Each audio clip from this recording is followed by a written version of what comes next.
right. I guess we can get started whenever you want. Yeah, I'm good to start whenever you are. All right. And you probably know because you have more followers than me, so you've probably done this longer. But TikTok records these, of course. And I like to put these on my YouTube, as I told you in my little thing. And also, I do newsletters, so I'd like to put you in my newsletter if you're all good with that. Yeah, that sounds all great. All right, Yeah. awesome. So yeah, we're here with Wardle, and he wrote The Stolen Idol. Do you want to tell them a little about it? Sure. This is the book, The Stolen Idol. There's the back. It is a YA fantasy that I think of as mixed mythology. It's inspired by Celtic, Greek, Norse, and Egyptian mythology. It takes place in a world where all mythology, even ones that maybe don't feature quite as prominently in the story, exists. And It's got some LGBTQ representation. It follows a trio of not quite human thieves who are trying to steal this golden idol for their employer, the mysterious cat she, who is from Celtic folklore. And the wrong person gets his hands on the idol by accident, just kind of picks it up along the way. A young man named Jamie, he's the human anchor, and he has some other stuff going on in his life besides, he doesn't think too much about the thing he finds on the roadside. He thinks it's cool and all, but the wrong person sees him kiss his best friend, and things kind of spiral out of that. So, but it's a found family kind of story, action adventure. It's a fun read. It's not too thick, but it's got a lot in it, and yeah, it was a fun time. So. All right, and you can get them on the Zon. He has them on Kindle. Is there Mm-hmm. anyone else? BNN? Are you on Yeah. BNN? Cool. I published through Ingram, so they everywhere that they put it out, it is, which is a lot of places. I find new places all the time, so pretty much anywhere that is And do you also have them? where you can get books online. Yeah, do you have a TT shop? I do. I paused it temporarily while I'm out of town because they require you to ship it within 24 hours, but I normally do, where I do the whole book box where you get a signed copy of the book. You also get stickers, bookmarks, and a replica of the crescent of the cat she, which is an important object in the book. I recently upgraded from making those out of clay to I got a 3D printer so I could actually make them more accurate and faster and easier. So, and they look better. So, yeah, I put the whole book box together and send it out through the TikTok shop. Yeah, And I'll be turning it back on when I get home on Monday. So, well, Sunday night. So if you want it and you'd like it signed and you want some goodies along with it, I recommend going to his TT shop. Yeah. But, yeah, it's a fun book, and the book itself, I wrote the whole thing, of course, but I also did the artwork. I hand drew the idol, that's the broken stolen idol, and scanned it into the computer, then traced it in Adobe Illustrator. Did all the coloring in that. I made the knots in Adobe Illustrator, and I did the same thing for the broken crescent that is inside the book. It's also used as the scene break little things. So yeah, it's fun time. But yeah, there are not Argonauts in this book. This book is while there are definitely characters and creatures from Greek myth, the first book actually takes place in the Celtic lands. It takes place primarily in Ireland. But the book I'm working on now, the sequel, does take place in the Greek realms. So there will be a lot more Greek influence in that. The first book is the after effects of the myth, the Celtic myth, the of Lu and the sons of Turian, where Lu, as a punishment to these members of the Tuatha De Danann who kill his father, Lu sends them to around the world to steal weapons from other cultures and powerful beings, and they might want that stuff back. In the original myth, he just gets the weapons and they use it more, and that's how they got these mythical things. But I would imagine stealing magical weapons from around the world. Stole a pig skin that heals people from the Greeks. He stole a spear that hunts people down relentlessly and never misses. And they have to keep it in a pool of water to keep it from attacking people. And that's all in the original myths. But I figured the people who he stole that from might want it back. So there was a lot of things stolen in this book. Yeah. Well, lots of heists gone wrong. Okay, so I like to ask cute little fun questions for my newsletter. So Sure. when you are sitting down reading, what do you like to drink? What's your preferred drink? What do I like to drink when I'm sitting down reading? Yeah. Well, I have quite the caffeine addiction. I drink a lot of Coke Zero, Pepsi Zero. I've really lately have gotten into the Dr. Pepper coconut, creamy coconut one flavor. It's pretty good. So try that. Yeah. Sounds good. Yeah, they tease me at work how I've got like a 20 pack under my desk and stuff like that. But yeah, I drink way too much soda. But got to get my caffeine. Definitely, yes. What are you currently reading? What am I currently reading? I'm working on Fairy Tale Apocalypse by another indie author here, my good friend Jacqueline, and I'm enjoying that quite a bit, and plan on doing a review of that once I'm finished with that. But it's a good time. Her pitch. She was at my launch party. She was one of the first people I ever talked to and interviewed here on TikTok, and was at my book launch party, and found her book very intriguing. So I'm currently reading, and then I think I'm going to jump into. I pre-ordered, but I haven't gotten it yet. The what's it called? A Rave by Faye Gentry. So I'm planning on looking at that one next. Nice. And what is the last book you rated 5 stars?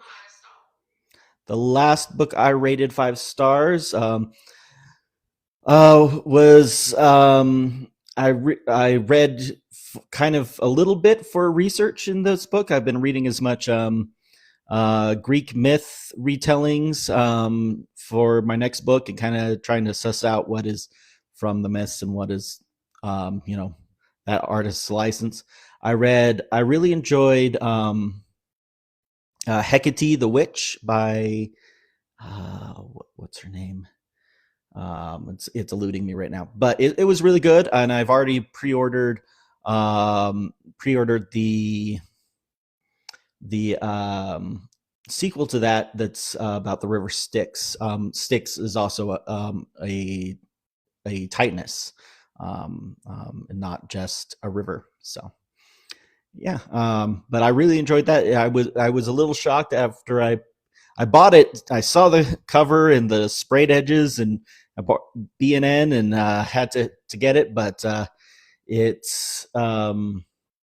was. I was surprised when I opened it up that it was written in poetic verse, like the Iliad, like the Odyssey originally were. Um, but I got used to that pretty quick, and it really sucked me in. And I see a question from author Jay Wright that he sees it on the rainforest place, but the cover looks different.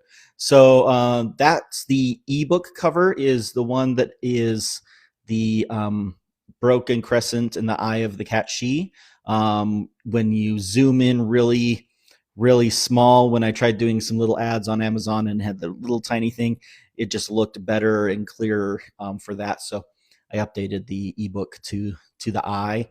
But the print copies all have this cover, except for the deluxe hardcover, which is not the hardcover that is grouped on the Rainforest app. For some reason, they put it separately, but you can get it for slightly less money through my Schmink, my Schmink on my TikTok profile.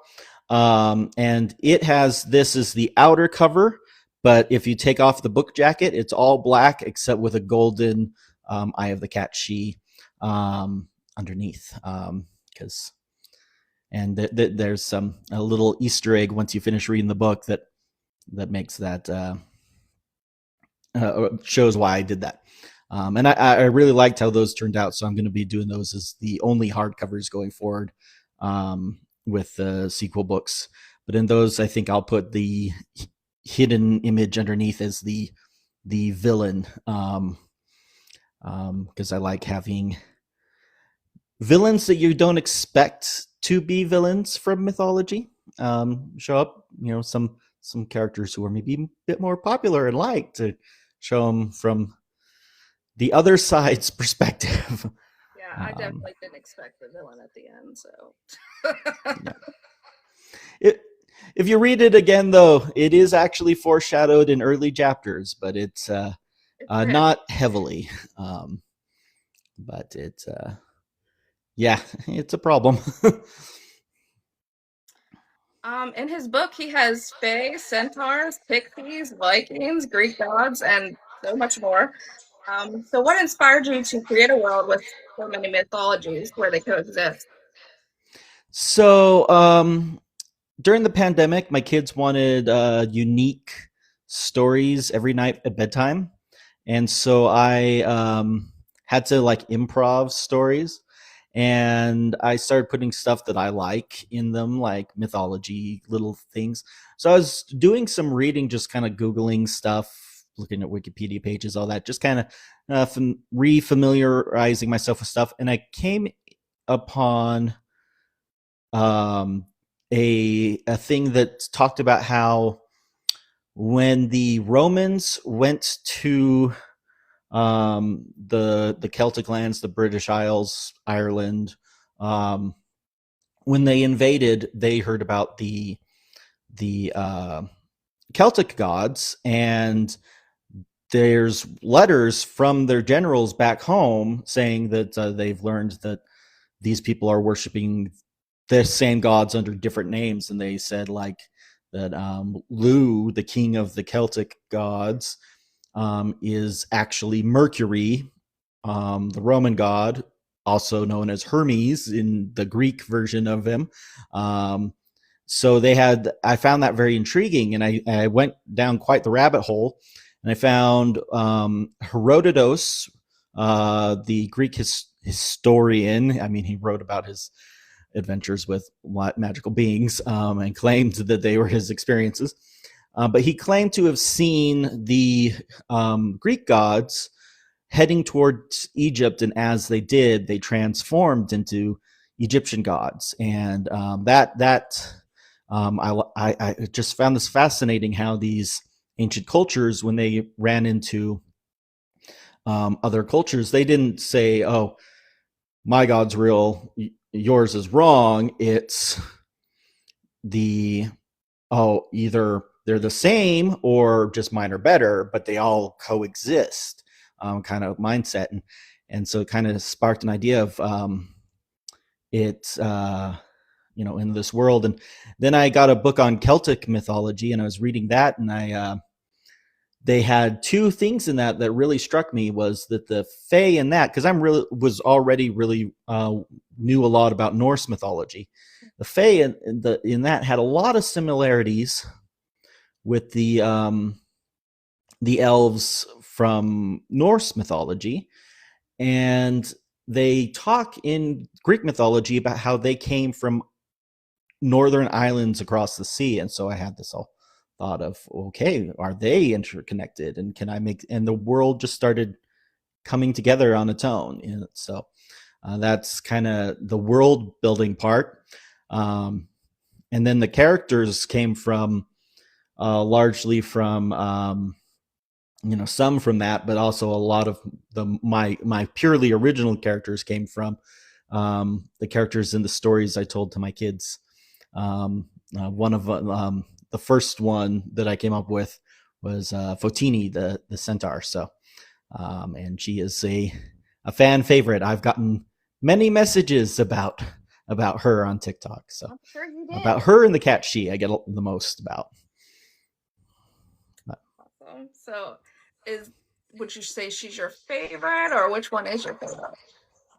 I mean, I like all of them. They all have a little bits of myself and my loved ones in them.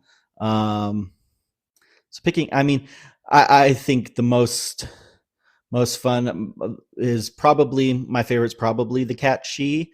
It is definitely, while she's not the main character of this book, she is the driving force of the series. So she's the main character of the overreaching subplot for that.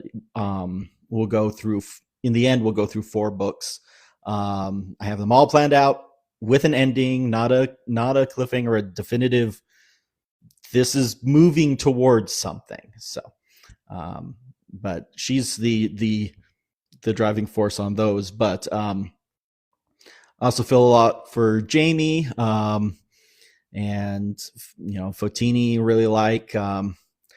Tragos is a lot of fun to write with his sarcasm, and he's probably in some ways the most like me, in some ways, with at least with his belief systems and stuff like that.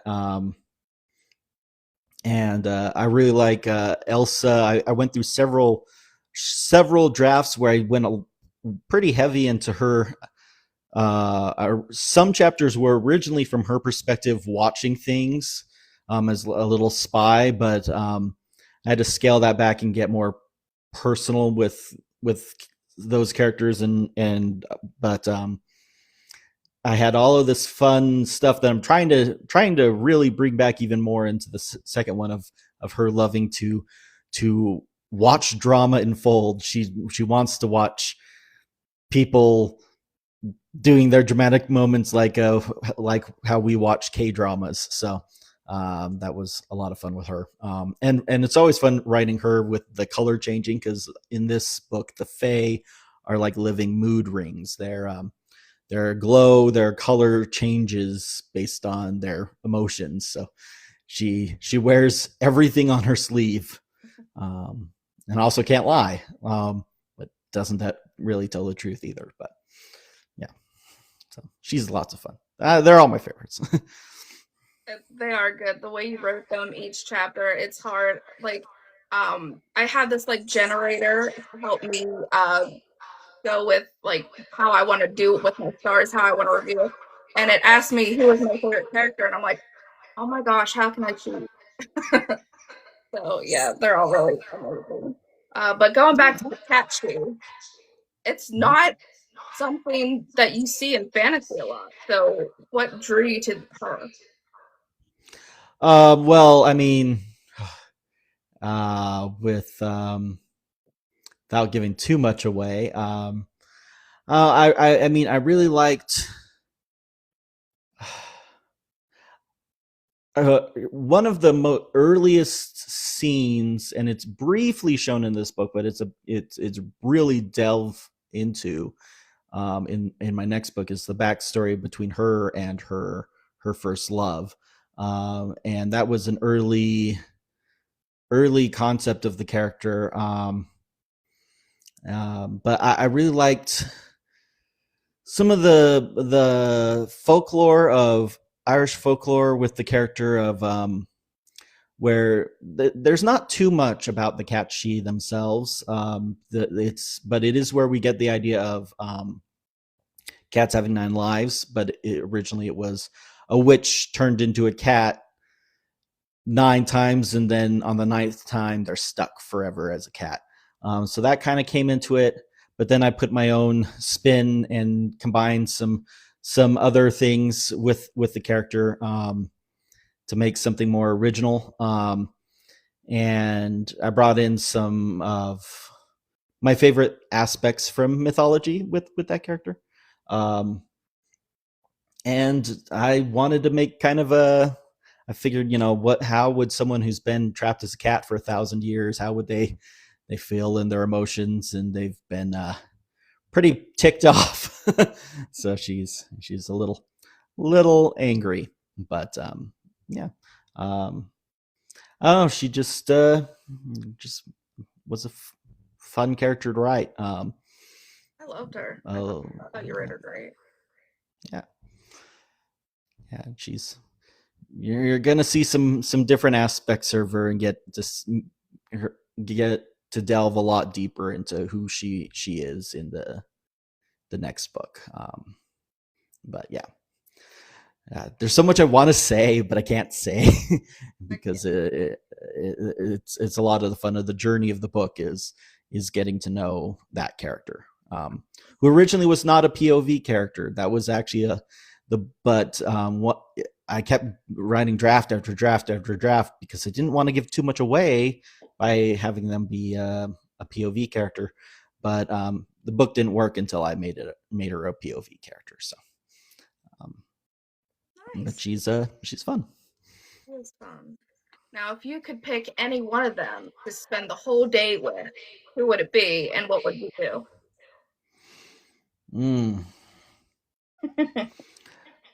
Well, I mean, it would be fun to do archery practice with Fotini. Tragos would probably be the most fun to hang out and party with. I'd have so many questions for all of them of like what it's like to be a satyr. Tragos is a satyr, or a fae, or all those things. A lot of questions for the Catshi. But the one I probably would get along with the most hanging out would probably be Jamie. There's a lot of myself and my brother in Jamie, but he's not a self-insert. There are definitely things he does that I wouldn't do or don't agree with. Well, okay, I usually agree with what he does. He usually is. He's a good person, but there's he'd be the easiest to hang out with and get along with, I think. Which one do you think would make the worst roommate? The worst roommate, probably Fotini, because that would be you'd have to keep the house in a certain order and kind of a problem with living with someone who's half woman, half horse. And I think we would clash in the same way that she clashes with Tragos a lot. But so she might be a pretty difficult roommate. Putting aside a portion of each meal, wasting all the food to sacrifice to the gods, and all that stuff would be kind of annoying. Be like, come on, our budget's not that great. Please stop it. But yeah. So Jamie's relationship with his father, it was really heartbreaking to read sometimes. Did you find it difficult writing those things? Yes, I did find it very difficult. It's thankfully not based on my relationship with my late father, who was a very good man. But I knew when I was younger, my parents fostered gay teens who had been disowned and kicked out. They would help them get on their feet, and that's pretty unfortunately common where I'm from. Um, so that was kind of some inspiration for that relationship. Was more of conversations I've had with other people, and conversations with and stories of people online that have really touched me and broken my heart. And I wanted to show some of that. And so, and I shared the book before, the first draft to family members who are LGBTQ, and who have had friends and stuff who have gone through similar things, to make sure it was appropriate and spoke true, and they loved it. So I figured I must be on a good path with that. But yeah, their relationship, his father not accepting him. I mean, I think most people go to with that through some extent. A lot of people feel like they don't live up to what their parents want from time to time. I know I definitely not about the same things, but there were definitely. I don't think my parents liked my change in faith and stuff like that, which that was also inspired a lot of the interactions. Not saying my parents are bad like them, but the emotional core of some of those are kind of spoke to that. Although his father goes to quite the extreme, but yeah. John is not a good man. He's the epitome of. I wrote him as the letter of the law kind of person, but none of the spirit. So he's not a merciful person. He's very much like, this is the way things are, and you will do them. And another aspect of his character, was something that stuck with me from college.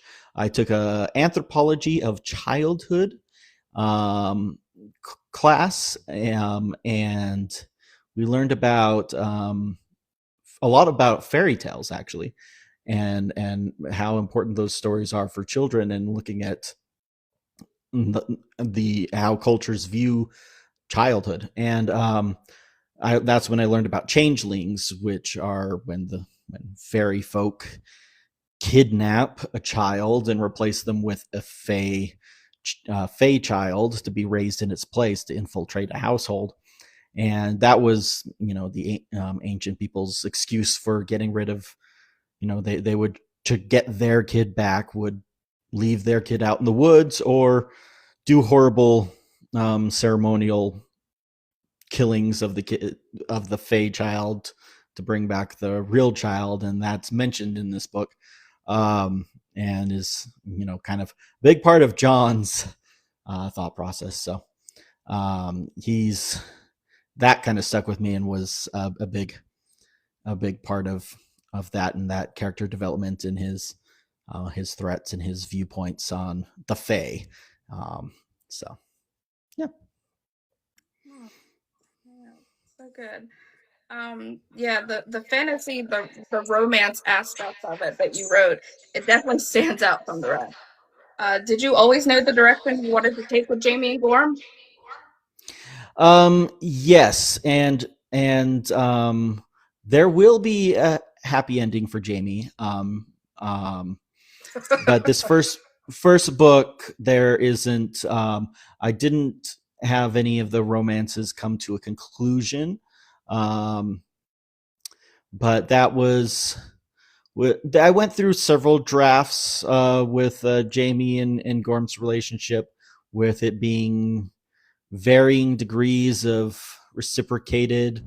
Um, and originally Jamie was not going to be such a big part of the book, but by the second draft, it was apparent that he was the main character of the book. So he fleshed out those relationships quite a bit, and went from there. But yeah, it pretty much always was going to end the way it was going to end, with their relationship, at least for this part of the book, the series. But the next book is when the relationships will start to coalesce, and you'll have more, you know, um, I'll be actually putting a heavier emphasis on the romance aspects. This book is not what I would categorize as a romance, but I am a firm believer that love is such an important part of all of our lives, and there needs to be some love in every story, every good story. So, I mean, even Lord of the Rings has a few romances, and there's only like 3 female characters in the whole thing. A little bit with love, Adam. Yeah, a little bit. There has to be at least a little bit. And I guess there's also love in other aspects of brotherly love, sisterly love, familial love. But I mean, the whole found family trope that this book is filled with is very much love, just more a different kind. So I loved it. I loved. I think my favorite was it built up to Tragos and Jamie, how they pretty much hated each other at the beginning, and then by the end they were working together.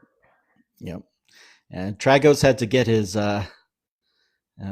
horns out of his butt, on the fact that Jamie was human. um, but yeah, Golem in the Ring, or best bromance of all time. uh, um, but yeah, I really enjoyed writing that, and I'm glad that you picked up on that. I tried to make it a steady change of outlook, especially on Tragos's viewpoint. Jamie is too much of a naive himbo to really have any ill will, from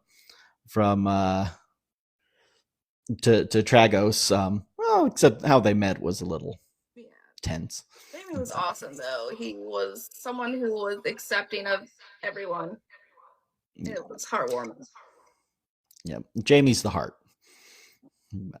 So I'm curious now that you said that Jamie wasn't the main focus at first. So did you have more satisfaction writing the human parts or the mythologies? Well, I mean, all of the parts are. I mean, even when the characters aren't human, is they are sentient and have the same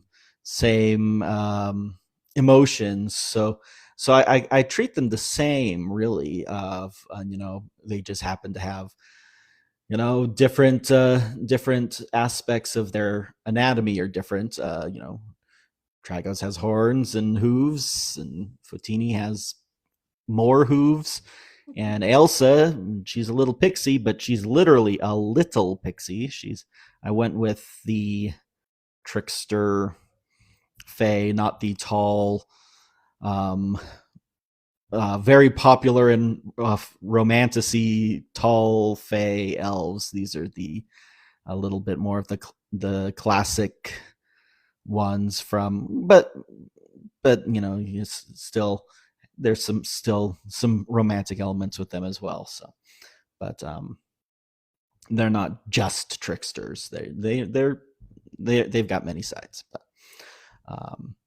yeah, Jamie kind of, they were all fun to write, and have different aspects of of emotion. The hardest one to write was Gorm, where I basically poured all of my anxiety and OCD and experience with um, changing faiths, and feeling like an imposter and all that stuff. Just poured it all into Gorm, to make him the fish out of water. That, but and his chapter of the first time you see him interact with the Fae was definitely the hardest chapter to write. I felt pretty bad after writing that one, but yeah. I can imagine. So, would you say Jamie surprised you, or was there a character that surprised you more that kind of just popped after your first draft? Jamie definitely surprised me the most, because he wasn't, he wasn't that big of a deal, and the things that, when I started writing from his perspective and adding him more and more into the book, is when the story started clicking into place and everything started working, and that was the story that was being told and not the story I set out to originally write. So he definitely surprised me the most. Um, no doubt about it. That's neat because the way you wrote him, it just felt like he was the main center the whole time. You did really Yep. good. Well, he is the main center, and the first draft was tiny, and none of that first draft remains, except for, I mean, none of the like typing remains, but the that focused a lot more on the tree, the Fey tree, and um, had a lot of, going to the cat cheese house in the woods, and all that kind of stuff that it did not survive. But Hmm. You should do yeah, like it, readings on chapters that you clipped.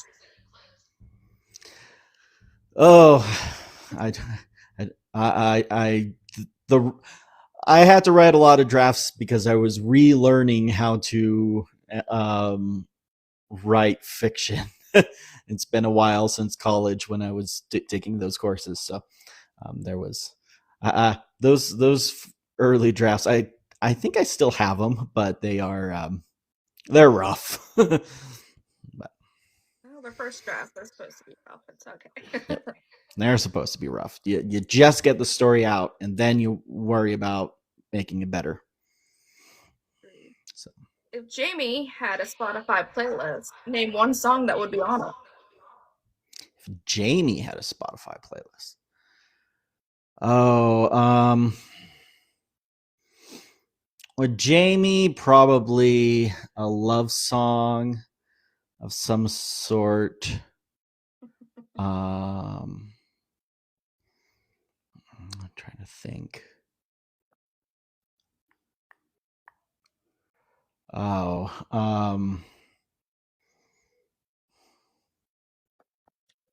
I think for Jamie, probably, or a song about. I think there's a cover of, oh, what's it called? Of it's the song from the end of The Hobbit, of going back, that there's a certain cover of that I think fits Jamie really well, and he and I think of where it's hopeful but a little sad, um, and even after going through a lot of pain, is very, still has that hopefulness. So I think that song would be in his.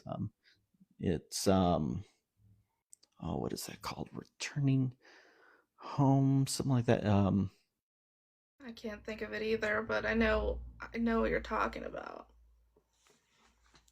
Um, There's I think the cover of it is sung by a woman who just on Spotify is just called Melinda, I think. Um, she does a lot of great covers. So yeah, that one would fit Jamie very well. Um, Other characters I straight up like have made playlists for to get in headspaces that were more different. Oh, can't hear you. Can you still hear me? I can hear you now. Okay. So yeah, other characters I've actually have made playlists to get into mindsets that are not as natural to me as Jamie's. But like with the cat she the song Rainbow from Kesha. I've listened to a lot with her. That goes back to her backstory with stuff that hasn't been fleshed out so much yet. Um, and Tragos, the song "Take Me to Church" by Hoser. Is that how that's pronounced? But I really like that song. But I think that fits him. His attitudes very well, especially the stuff I'm writing with him now. So yeah, I can imagine. Oh, his last line. Like, yeah, ah, yeah. He went through the ringer a little bit. yeah, yeah. It was so good though. Yeah, so his story begins exactly with the title, The Stolen Idol. Yep. It quickly spins into a suspenseful adventure. Did you have it entirely planned, or did it kind of reveal itself as you go? Like, did you have the stolen idol at the beginning, like in your mindset? That's what you wanted. Yeah.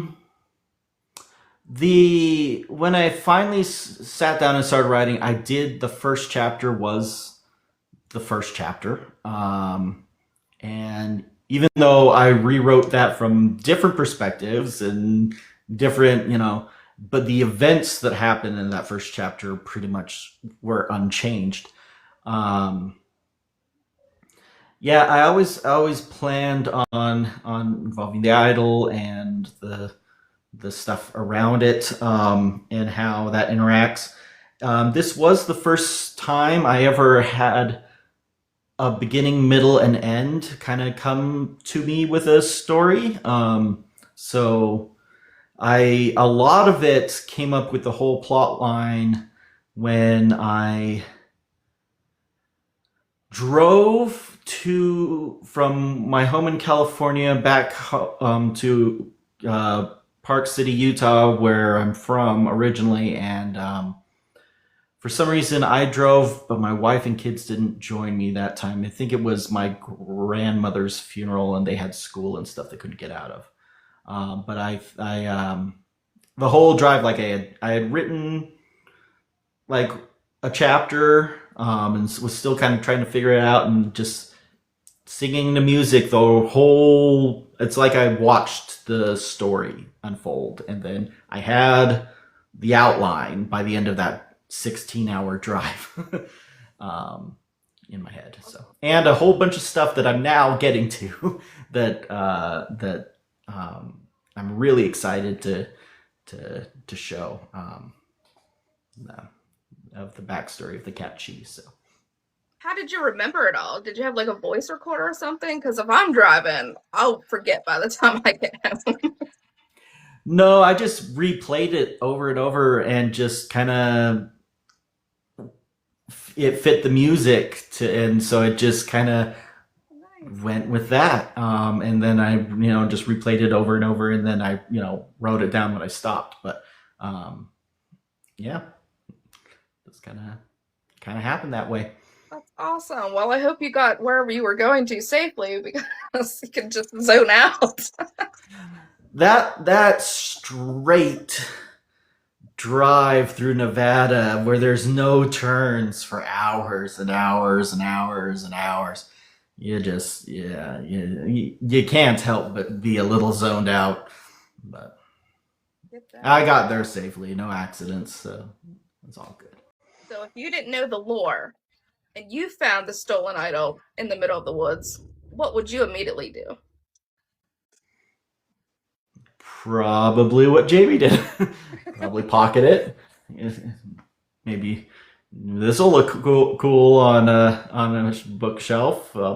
If we can't find the original owner, so Nice. I'd probably just leave it there. I'd be like, what am I gonna do with that? yeah, I'd probably do that too. But you know, But it does look cool the way. But yeah, I would think like I don't know, someone won it in a competition or something and just dropped it or something. yeah. So if this were adapted into a movie or a TV series, what would be your must-have scene? And be careful if you don't want to give anything away. So the must-have scene, well, would definitely be the twist in the first chapter. The end of the first chapter would definitely be, because that started as straight up as a bedtime story for the kids. Like that was one of the earliest things. Um, the when all of the when Tragos, Fotini, Jamie, and the cat she first meet together, and the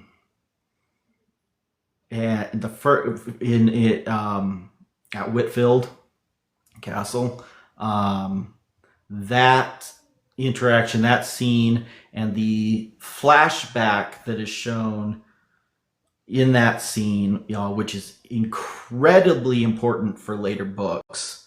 I've had to go back over. Would be a must have scene to get right.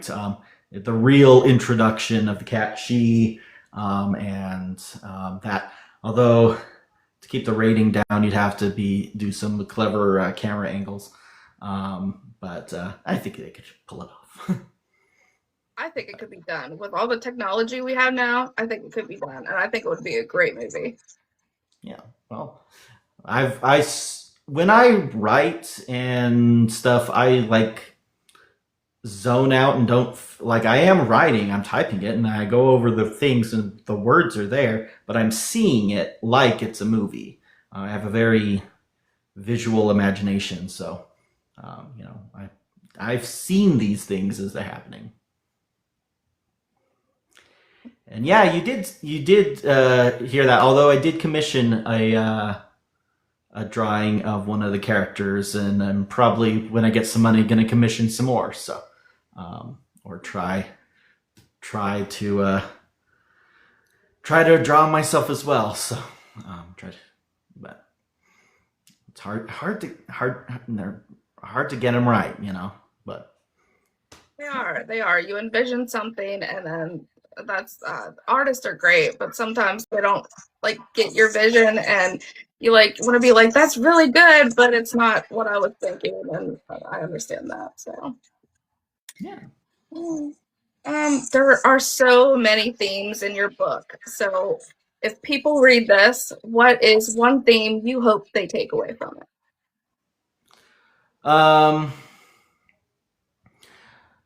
The core message at the heart of the book, that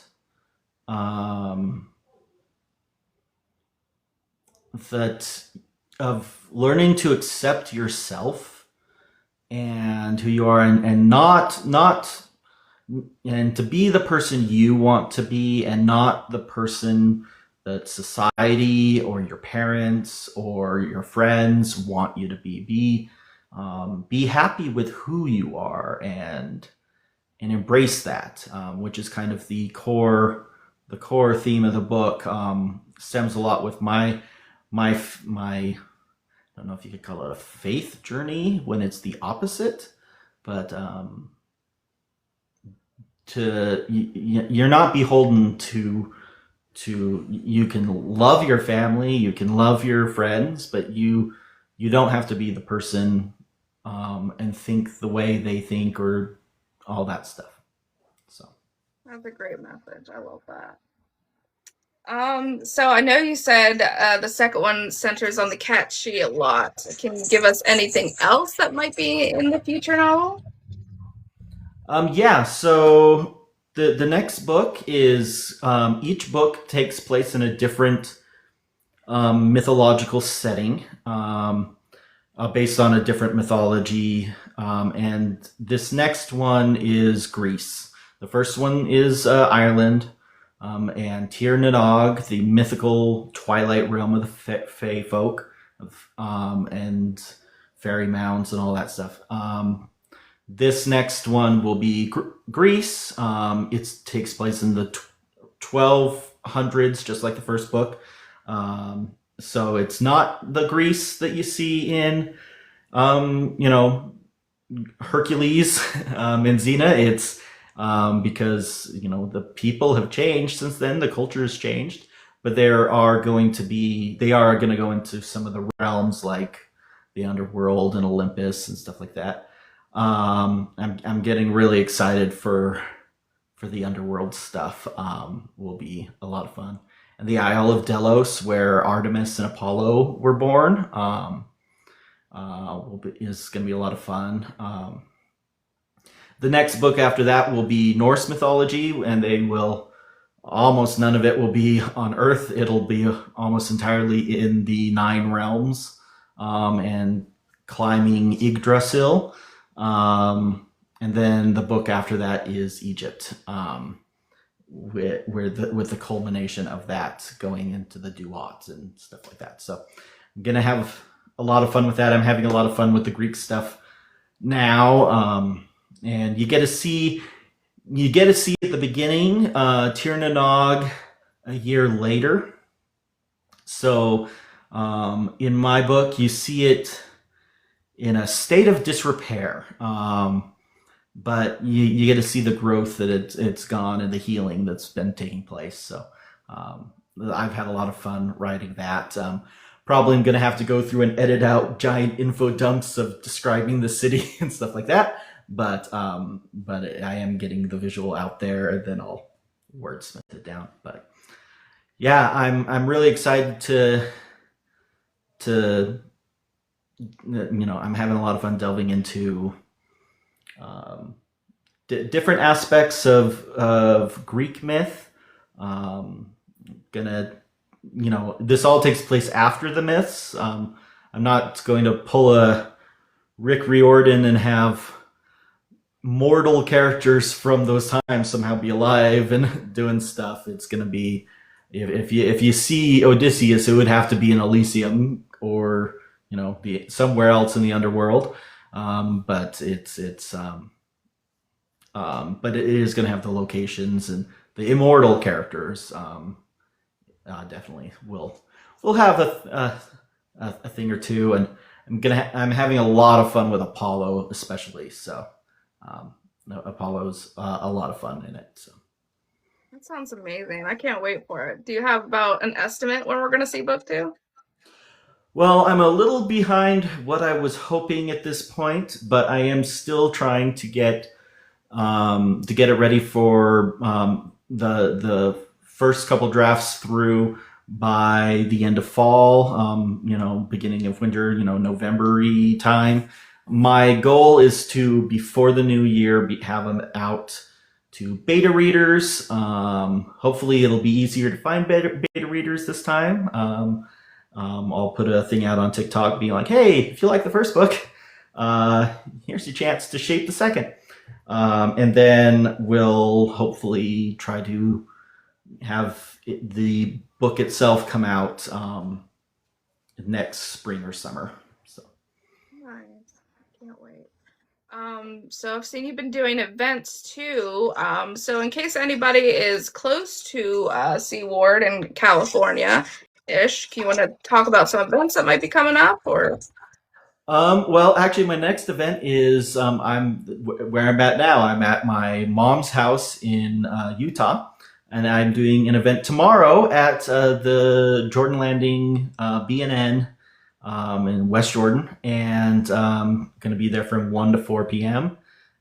doing book signings. I did one earlier at the Hidden Pages in Idaho. I'm trying to get some. I've talked to the Hidden Pages in Camarillo, which is where I live. They just opened a new bookstore in the outlet malls there, trying to get that and and I don't have anything set in stone, but I'm trying to get some stuff set up in the LA area. So yeah, Would be nice to do a world tour. yes, I would love to go to Inkbound in Ireland, where my book is available there. That is so But cool. and I know they're like planning a conference in a year or two, but I'm like, oh, gotta find a way to get there. But Oh yeah, my that'll be gosh. fun. You must feel so proud of yourself. That's awesome. Well, I mean, to get into it's an all indie bookstore, so you reach out to them and say, "Can you carry my book?" And they say, "Yeah," and I would that's never it. think about reaching across country. So there you go. You're I just saw them here on TikTok. They were asking for folks, and I was like, "Oh yeah, I'll send my book your way." that is awesome. So he is international, guys. International. For the people that kind of popped in midway, you want to tell them a little bit more about your book again? Sure, it's The Stolen Idol. I wrote it. I even did the cover art, and the back art, all the art. And it is a YA fantasy inspired by Celtic, Greek, Norse, and Egyptian mythology, with LGBTQ protagonists, two of them, and it follows a trio of not quite human thieves, the shape-shifting cat She, and a young mortal named Jamie, as they race to save the cursed Fae from Jamie's horrible dad, and along the way uncover mysteries of warring gods and goddesses from pantheons across the sea. That's my little blurb I put on my videos, but yeah. Available in the Zon, BNN, Kindle. He is going to get his TT shop up on Monday, so make sure to go grab it for him. Does anyone have any questions for Chris? There's a Chris Conte in the chat too, but C Ward, his name's also Chris. So Yes. Yeah, I did C Ward because which is my middle Ward is my middle name because Christopher Lee. I got people whenever I put the cover art online to try to what does everyone think of this book? It just evolved into Christopher Lee memes and how awesome he was, and if I can get that time machine working, maybe how awesome I will be. We'll see. Yeah, it just evolved into that. So I'm like, I should probably separate that a little bit. But then I realized after it was printed that it sounds like C word, like the C word. I'm like, I am not expletively, but I mean, if you want to call me that, fine, whatever. But hopefully I haven't earned it, or hopefully I did. So yeah. But Q is requesting an excerpt. Would you like to read something? sure. If you've got the time, I Got the time if you've got the time. all right. So let's see. I got. This is the, let's do, it's like 2 pages. It's the last end of the first chapter. So it will, but I think that the twist at the end of the first chapter is a good hook. What has happened up to this point is there's a jousting tournament with, it's a vanity tournament for a champion who is very cocky, and so it's just if you can unseat him, you win. And so far, no one has been able to.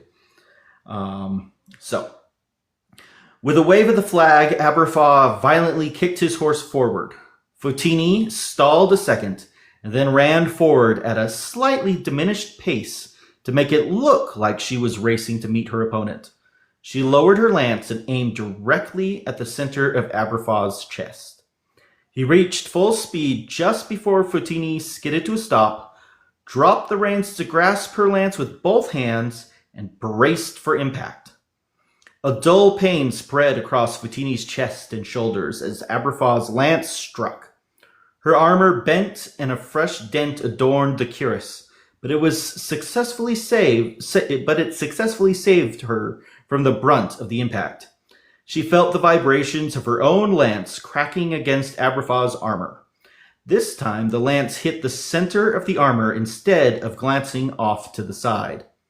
Unable to move forward, Aberfaw was lifted out of the saddle and pushed backwards as his horse continued galloping down the track. With a thud and a cloud of dust, the undefeatable champion was defeated. The stadium exploded in loud boos and a few cheers. Fotini trotted past Aberfaw, where he lay on his back like an upside-down tortoise.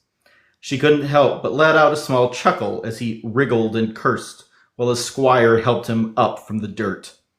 She nodded to him as she passed, not out of respect, but out of pity. Tragos met Fotini near the end of the stadium gate where they originally entered the match.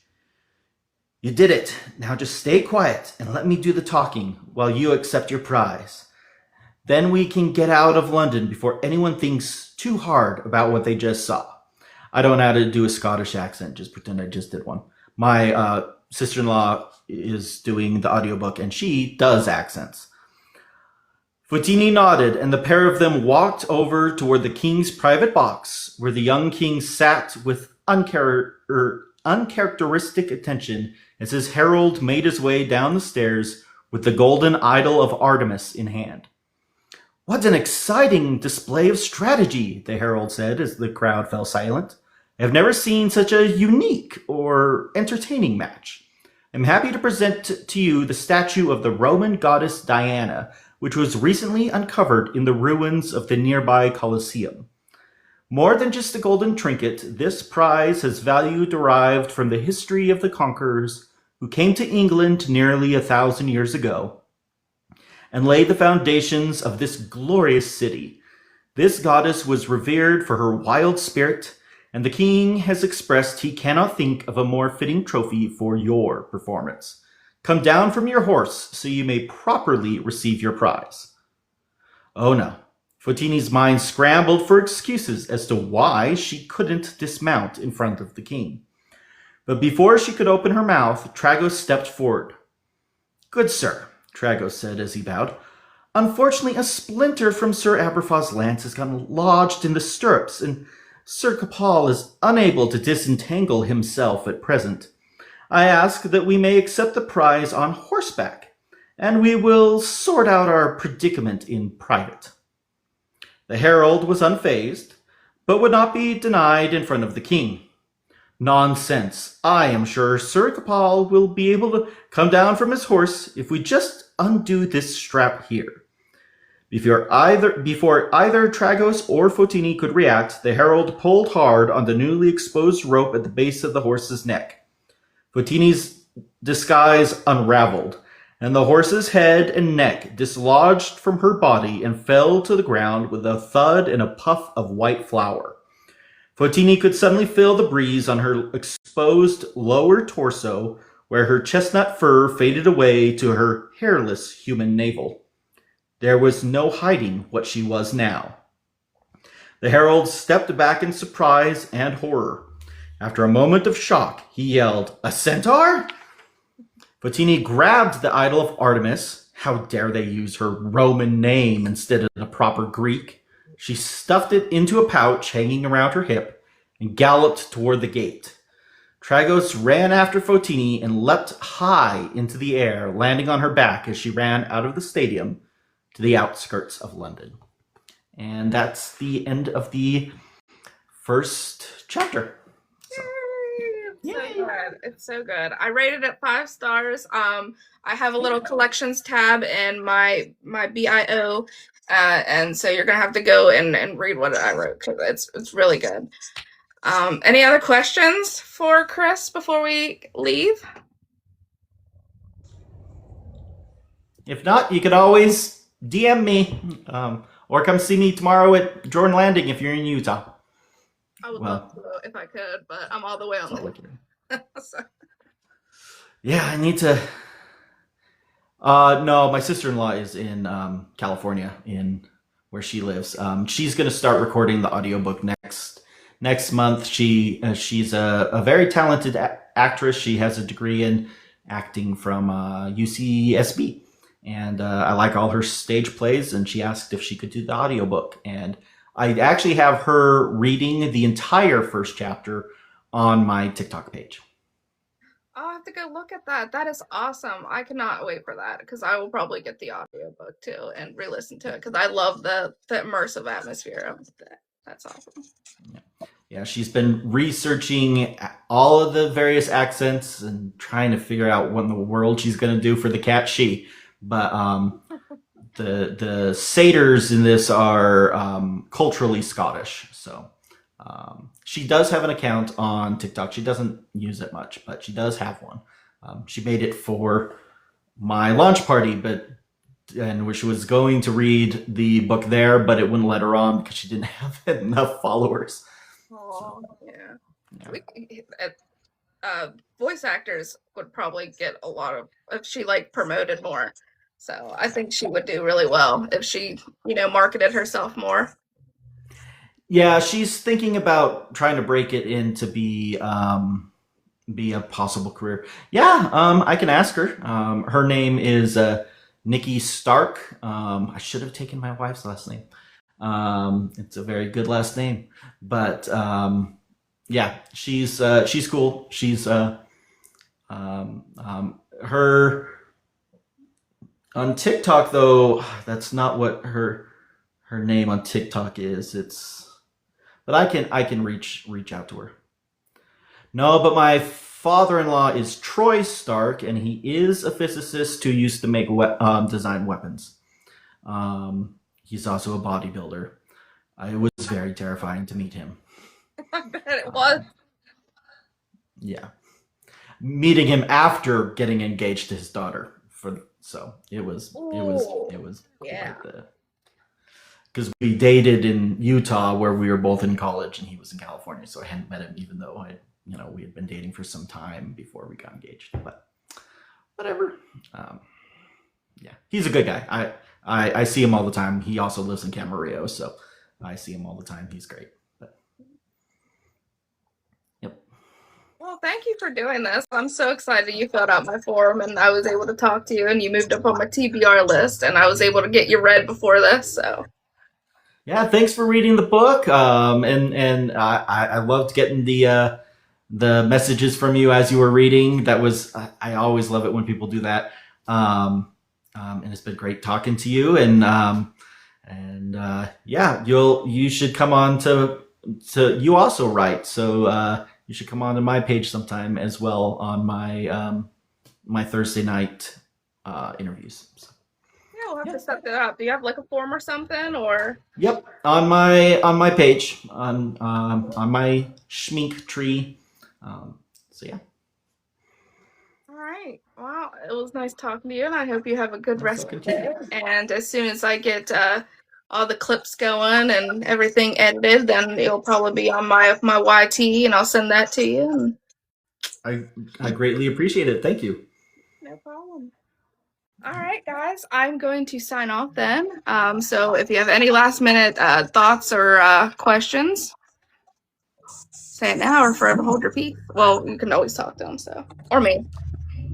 Yeah, and thanks for all the support in the comments. And I hope those of you who are planning to read it, I hope you enjoy it as much as I enjoyed writing it. Yes, you guys were amazing. Thank you so much for being here and hyping it up and all the gifts. It was awesome. Yeah, thank you. See you later. See you, Chris. Bye.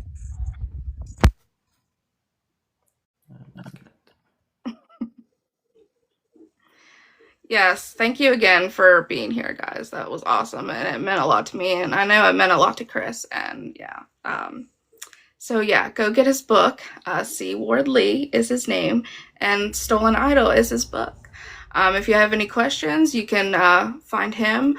I forgot to tell everyone to follow him, but yeah, if you need to know who to follow, it's C. Ward Lee.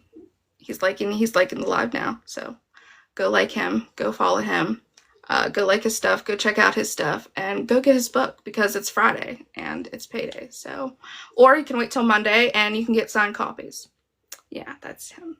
Okay, guys, I hope you all have an amazing day, and you'll probably see me around later.